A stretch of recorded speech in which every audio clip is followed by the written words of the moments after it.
সেই গাইডলাইন এর নাম হলো ইসলাম।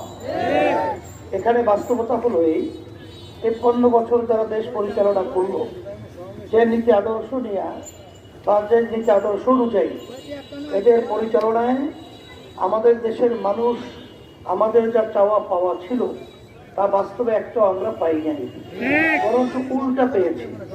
কি পেলাম? এই দেশটা তাদের পরিচালনায় 5 ভাগ তাম দুনিয়ার ভিতরে স্টোরের দিক থেকে ফার্স্ট হয়েছে।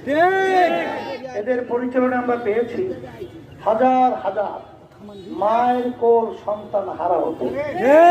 এদের পরিচালনায় পেয়েছি আমাদের দেশের টাকাগুলো বিদেশে পাচার করতে।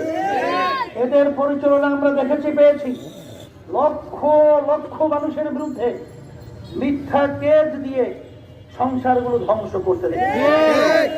এখন কথা হলো এতটুকু, আল্লাহ রাব্বুল আলামিন বলেছেন তোমরা ভালো কাজের সহযোগিতায় থাকো আর খারাপ কাজের বিরোধিতায় থাকো।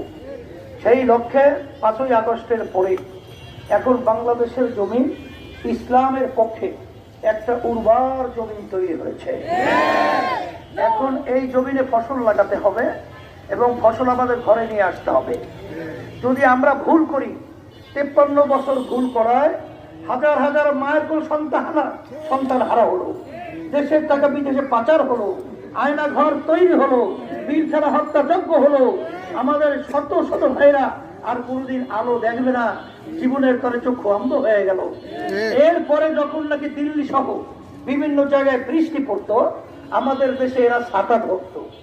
আমরা আর সেই বিদেশের দালাল হতে চাই না এবং তাদের আমরা কখনোই এই দেশ পরিচালনার তাদের এক কথায় প্রেসক্রিপশন আমরা দেখতে চাই না। এই পরিবর্তনের জন্য আমি সকল প্রকার আহ্বান জানাবো। বিএনপি, আওয়ামী লীগ, জাতীয় পার্টি তাদের শাসন আমরা দেখেছি, কিন্তু ইসলামী নীতি আদর্শের শাসন আমরা এখনো দেখি নাই।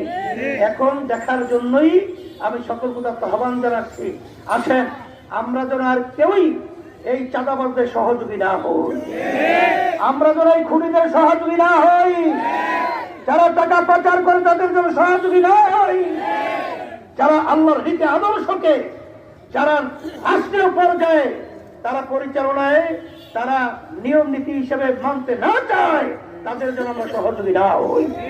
এই জন্য আমি সকল কথা আহ্বান জানাবো, আপনাদের ঢাকা 6 আসনে আমাদের সম্ভাব্য প্রার্থী এবং বিভিন্ন পর্যায়ে যে আমাদের বলা হয়েছে মনোহর হোসেন ভাই এবং পরামর্শ আরো জানানো হবে, তাকে আমরা হাত পাখা হাতে দিয়ে আপনাদের সামনে আমানত হিসাবে রেখে গেলাম।